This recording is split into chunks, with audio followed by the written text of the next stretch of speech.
எச்ராஜா போன்ற பேச்சையெல்லாம் ஒரு பேச்சாக எடுத்துக்கொள்ளவே கூடாது. தரையிலே அடிக்கின்ற பல்ட்டிக்கு பேர் தலைபல்ட்டி என்பார்கள், மேலே அடிக்கின்ற பல்ட்டிக்கு மேல் பல்ட்டி என்பார்கள். இவர்கள் அடிக்கின்ற பல்ட்டி ஆகாய பல்ட்டி. சமாதானம் என்ற வார்த்தை எவ்வளவு உயர்ந்த வார்த்தை தெரியுமா? இந்து சமய அறநிலையத்துறை வரலாற்றில் ஒரு மிகப்பெரிய ஆன்மீக அமைதி புரட்சியை நடத்தி கொண்டிருக்கின்ற இந்த துறை வடமாநிலங்கள் வேண்டுமென்றால் அவர்கள் நினைத்த இது போன்ற செயல்கள், இது போன்ற காரியங்கள் ஈடேறலாம். ஜாதி மத இன மொழிகளுக்கு அப்பாற்பட்டு நடைபெறுகின்ற ஆட்சி இன்றைக்கு அதிமுகவுடைய நிலை அப்படி அல்ல. ஆகவே அந்த தேர் 2026ஆம் ஆண்டு இப்படிப்பட்ட தரம் தாழ்ந்த அரசியல்வாதி தமிழகத்திலே இருப்பது அருள்மிகு காளிகாம்பாள் காமடேஸ்வரர் திருக்கோயிலில் ஏற்கனவே இந்த திருக்கோயிலுடைய குடமுழுக்கு 2013ஆம் ஆண்டு நடைபெற்ற நிலையில் ஆகம விதிப்படி 12 ஆண்டுகள் குடமுழுக்கு நடைபெற்று நிறைவுற்ற திருக்கோயில்களுக்கு இதுபோன்ற குடமுழுக்குகளை மேற்கொண்டு அதில் வெற்றிகரமாக ஜனவரி மாதத்தில் 4000 குடமுழுக்கை காண இருக்கின்ற திராவிட மாடல் ஆட்சியுடைய நாயகன் எங்கள் உயிரினும் மேலான அன்பு தலைவர் தளபதி அவருடைய வழிகாட்டுதல் படி இந்து சமய அறநிலையத்துறை வரலாற்றில் ஒரு மிகப்பெரிய ஆன்மீக அமைதி புரட்சியை நடத்தி கொண்டிருக்கின்ற இந்த துறை காளிகாம்பாள் திருக்கோயிலுக்கு ஏற்கனவே 3.5 கோடி ரூபாய் செலவில் வெள்ளித்தேர் இந்த ஆட்சியிலே தொடங்கப்பட்டு இந்த ஆட்சியிலே பக்தர்களுடைய நேர்த்திக் கடனுக்காகவும் விழா காலங்களில் வெள்ளித்தேர் உலா வருவதற்காகவும் பயன்பாட்டிற்கு அர்ப்பணிக்கப்பட்டது. அந்த வகையிலே இந்த திருக்கோயிலில் சுமார் 2.33 கோடி ரூபாய் செலவில் 20 திருப்பணிகள் மேற்கொள்ளப்பட்டிருக்கின்றன. இதில் திருக்கோயில் நிதி 83 லட்சம், உபயதாரர் நிதி 1.50 கோடி என்ற அளவில் இந்த பணிகள் மேற்கொள்ளப்பட்டு சிறப்போடு நடைபெற்று வருகின்றன. இதன் தொடர்ச்சியாக இன்றைக்கு ராஜகோபுரம் என்பது நம்முடைய அருமை இந்த திருக்கோயிலுடைய அர்ச்சகராகவும் நல்ல முறையிலே பக்திக்குண்டான நெறிகளை போதிப்பவருமான அன்பிற்கினிய சிவாச்சாரியார் காளிதாஸ் அவர்களுடைய தகப்பனார் காலத்திலே மேற்கொள்ளப்பட்ட இந்த திருப்பணி என்பது கிட்டத்தட்ட 100 ஆண்டுகளுக்கு மேற்பட்ட திருக்கோயிலுடைய இந்த பணிகள் இன்றைக்கு சுமார் தரையிலே இருந்து நவீன தொழில்நுட்பத்தோடு 3 அடி உயர்த்தி சுமார் 40 லட்சம் ரூபாய் செலவிலே நடைபெறுகின்ற பணியை இன்றைக்கு துவக்கி வைத்திருக்கின்றோம். இந்த ஆட்சி ஏற்பட்ட பிறகு இப்படிப்பட்ட உறுதித்தன்மை வாய்ந்த இந்த கோபுரங்கள் காலசோலுக்கேற்றாற்போல் தரையின் அளவு உயர்ந்திருக்கின்ற நிலையில் அதை இடித்து கட்டுவதற்கு பதிலாக பொதுப்பணித்துறையிடம் அனுமதியை பெற்று அந்த கட்டிடத்தினுடைய உறுதித்தன்மையை உறுதி செய்த பிறகு இதுபோன்ற லிஃப்டிங் என்று சொல்லப்படுகின்ற தாழ்வாக இருக்கின்ற திருக்கோயில்களுக்கு உயர்நிலைக்கு கொண்டு வருகின்ற பணிகளை ஏற்கனவே இந்து சமய அறநிலையத்துறை 25 திருக்கோயில்களுக்கு இந்த பணிகளை மேற்கொண்டு 11 திருக்கோயிலுடைய பணிகள் நிறைவுற்றிருக்கின்றன. மீதம் இருக்கின்ற 14 திருக்கோயிலுடைய இந்த உயர்த்துகின்ற பணி தொடர்ந்து நடைபெற்று வருகின்றது. நம்முடைய ரவீஸ்வரர் ஆலயம், பெரம்பூரில் இருக்கின்ற ரவீஸ்வரர் ஆலயத்தினுடைய திருக்கோயிலும் இது போன்ற நவீன தொழில்நுட்பத்தோடு உயர்த்துகின்ற பணி நடைபெற்று கொண்டிருக்கின்றது. பிப்ரவரி மாதம் 2வது வாரத்தில் அந்த திருக்கோயில் குடமுழுக்கு காண இருக்கின்றது என்பதை மகிழ்ச்சியோடு தெரிவித்துக் கொள்கிறோம். அதேபோல் ஒட்டுமொத்த இந்தியா மற்றும் வெளிநாடுகளில் இருந்து வருகின்ற பக்தர்களுக்கு உதவியாக இந்து சமய அறநிலையத்துறை மாண்புமிகு தமிழக முதல்வர்களுடைய மேலான அனுமதியோடு இன்றைக்கு முதல் கட்டமாக 5 லட்சம் பிஸ்கெட் பாக்கெட்டுகளை நம்முடைய கந்தக்கோட்டம் அருள்மிகு முருகன் திருக்கோயிலிருந்து துவக்கி வைக்க இருக்கின்றோம். இது படிப்படியாக இந்த மாத இறுதிக்குள் இன்னொரு 5 லட்சமும், அடுத்த மாதம் 2026ஆம் ஆண்டு ஜனவரி மாதம் முதல் வாரத்திலே இன்னொரு 5 லட்சம் பிஸ்கட் பாக்கெட்டுகளும் சபரிமலை யாத்திரைக்கு செல்லுகின்ற பக்தர்களுக்கு உதவியாக இருக்கின்ற வகையில் அனுப்பி வைக்கப்பட இருக்கின்றது. ஆகவே ஆன்மீகம் சார்ந்த நம் நாட்டு மக்கள் மாத்திரமல்ல, எந்த மாநிலத்தில் இருந்தாலும் அவர்களுக்கு உதவுகின்ற ஒரு அரசு தான் திராவிட முன்னேற்ற கழக அரசு, திராவிட மாடல் அரசு என்பதை நேற்றைக்கு கூட இலங்கையிலே ஏற்பட்ட கொடிய அந்த இயற்கை சீற்றத்தின் காரணமாக பாதிக்கப்பட்ட மக்களுக்கு உணவுப் பொருட்களை மாண்புமிகு முதல்வர் அவர்கள் அனுப்பி வைத்ததை மனிதாபிமானத்தோடு இந்த நேரத்திலே நினைவு கூற கடமைப்பட்டிருக்கின்றோம். அந்த வகையில் இந்த ஐயப்பன் திருக்கோயிலுக்கு ஆண்டுதோறும் மலர் பூஜையை இந்து சமய அறநிலையத்துறை முதலாக துவக்கியது. அந்த வகையில் 3 ஆண்டுகளுக்காக 40 ஆண்டுகளுக்கு மேலாக ஐயப்ப மலைக்கு சென்று வருகின்ற 108 குருசாமிகளை சிறப்பு சேர்த்து அவர்களுக்கு ஐயப்பன் உருவம் பொறித்த வெள்ளி டாலரை வழங்கி வருகின்றோம். அந்த வகையில் இந்த ஆண்டும் 4வது ஆண்டாக அந்த பணியை மேற்கொள்ள இருக்கின்றோம் என்பதை மகிழ்ச்சியோடு தெரிவித்துக் கொள்கிறோம்.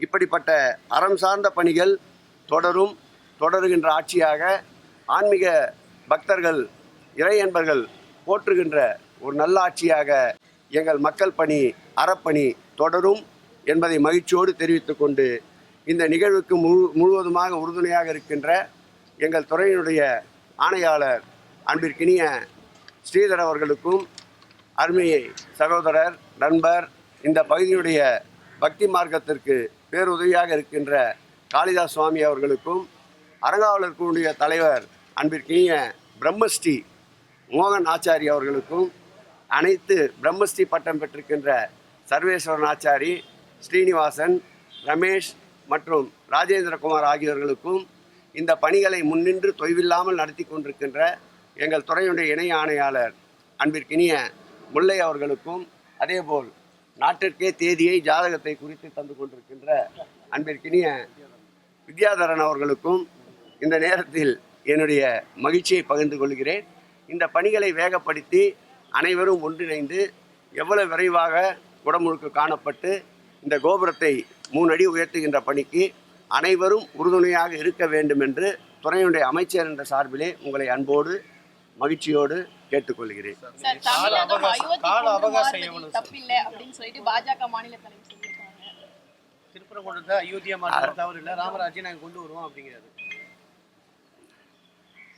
வட மாநிலங்கள் வேண்டுமென்றால் அவர்கள் நினைத்த இது போன்ற செயல்கள், இது போன்ற காரியங்கள் ஈடேறலாம்.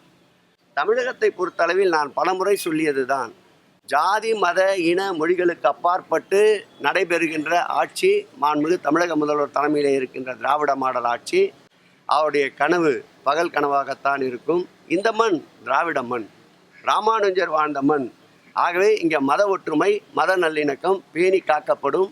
இது போன்ற செயல்களுக்கு நிச்சயம் தமிழக மக்கள் அனுமதிக்க மாட்டார்கள். அனைத்து தரப்பட்ட மக்களும் சகோதரர்களாக சகோதரத்துவத்தோடு வாழ்ந்து கொண்டிருக்கின்ற மண் என்பதை நண்பர் நயினார் நாகேந்திரனுக்கு தெரிவித்துக் கொள்கிறேன். இறை கொள்கை என்பது சமாதானம் தான், சனாதானம் இல்லைன்னு சொன்னீங்க. சனாதானத்தை அவ்வளவு சீரியஸா கேட்குறீங்க?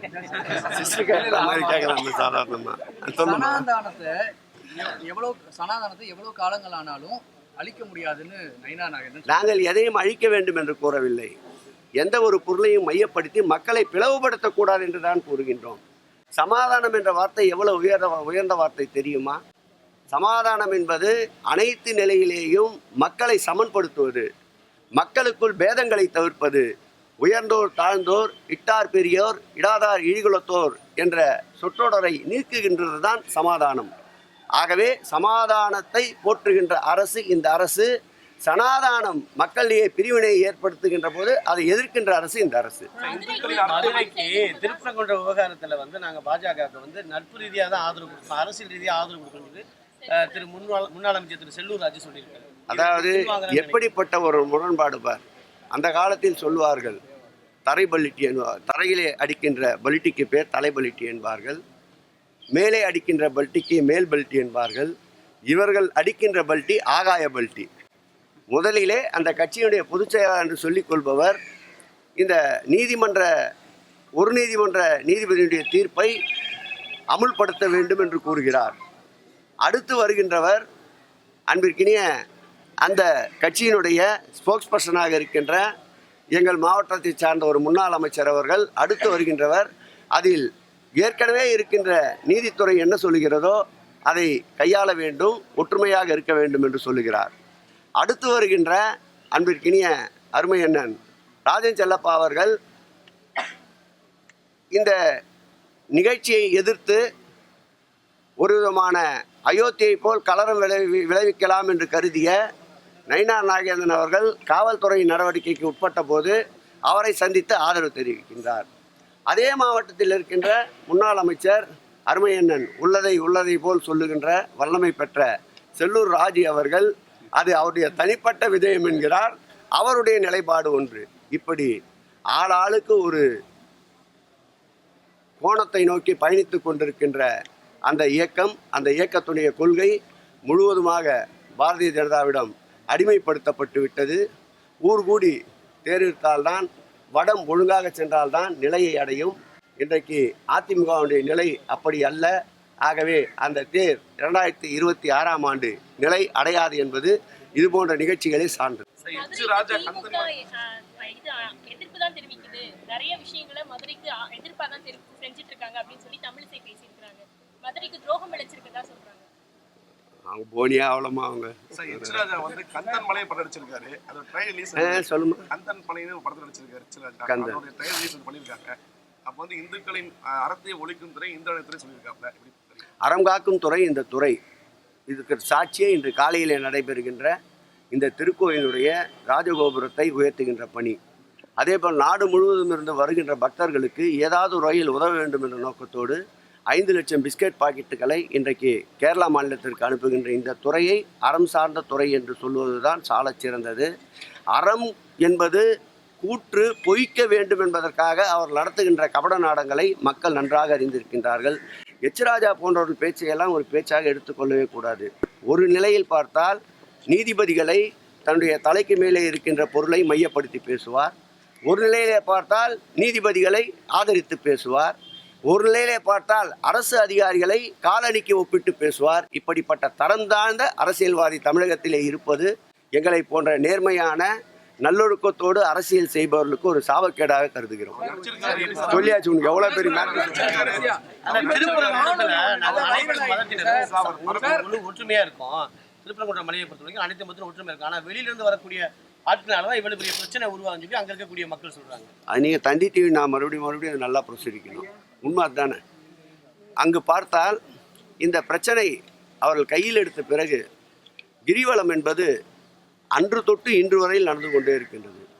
லட்சக்கணக்கான மக்கள் அந்த கிரிவலத்திலே பங்கேற்றிருக்கின்றார்கள். இந்த அரசு முழுமையான பாதுகாப்பு பக்தர்களுக்கு வழங்கி கொண்டிருக்கின்றது. அதோடு மட்டுமில்லாமல் கடையடைப்பு போராட்டம் என்று அறிவித்தார்கள். இயல்பு வாழ்க்கை பாதிக்கப்படக்கூடாது என்பதற்காக மக்களே திரண்டெழுந்து அந்த போராட்டத்திற்கு எதிர்ப்பு தெரிவித்திருக்கிறார்கள்.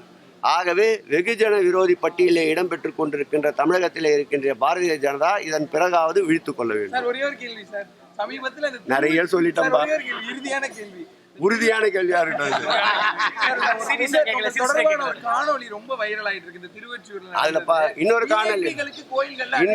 இன்னொரு காணொலியும் வைரல் ஆச்சு. அதை பத்தியும் பேசுங்க. எல்லாருக்கும் தீப தரிசனம் காட்டினாட்டா கேஸ் இல்ல. செய்கைகள் எப்பொழுதுமே எப்படி வேண்டுமானாலும் திரித்து கூறப்படலாம். அன்றைய தினம் திருக்கோயிலுக்கு செல்லுகின்ற பொழுது 6 மணிக்குத்தான் அந்த கபாலம் திறந்தார்கள். மக்கள் முன்கூட்டியே கியூ வரிசையில் நின்று கொண்டிருந்தார்கள். நாங்கள் செல்லுகின்ற போது அதிக நேரம் நின்று கொண்டிருக்கிறோம் என்று கூறியவுடன் நான் அருகிலே சென்று கிட்டத்தட்ட 50,000 மக்கள் இன்றைக்கு மாத்திரம் வருகை தந்திருக்கின்றார்கள். ஆகவே சற்று பொறுமையாகத்தான் செல்ல வேண்டிய சூழ்நிலை இருக்கின்றது. உங்களுக்கு வேறு ஏதாவது வகையில் உதவி தேவைப்பட்டால் தண்ணீர் அல்லது வேறு ஏதாவது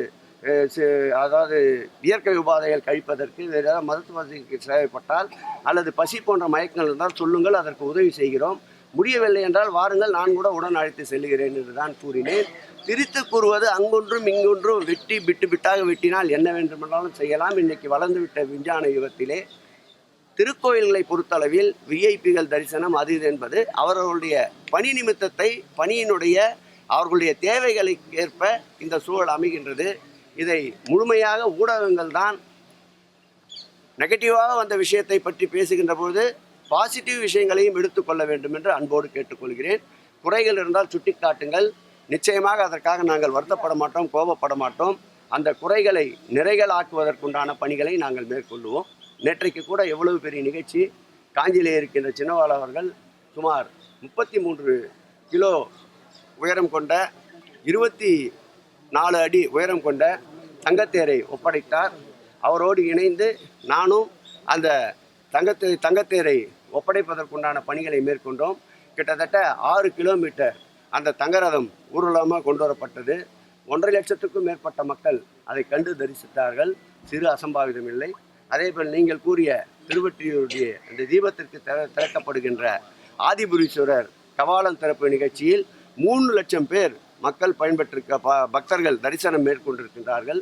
ஒரு சிறிய இடையூறு, சிறிய அசம்பாவிதம் கூட இல்லாமல் முழுமையாக நேற்றோடு அந்த தரிசனம் நிறைவேற்றப்பட்டிருக்கின்றது. ஆகவே லட்சக்கணக்கான கூடுகின்ற மக்கள் என்றாலும் சரி, 1000 கணக்கிலே திருவிழா காலங்களில் கூடுகின்ற மக்கள் என்றாலும் சரி, அவருடைய பாதுகாப்பு, அவருடைய தேவைகளை முழுமையாக நிறைவு செய்கின்ற அரசாக இந்த திராவிட மாடல் அரசு திகழ்ந்து கொண்டிருக்கின்றது.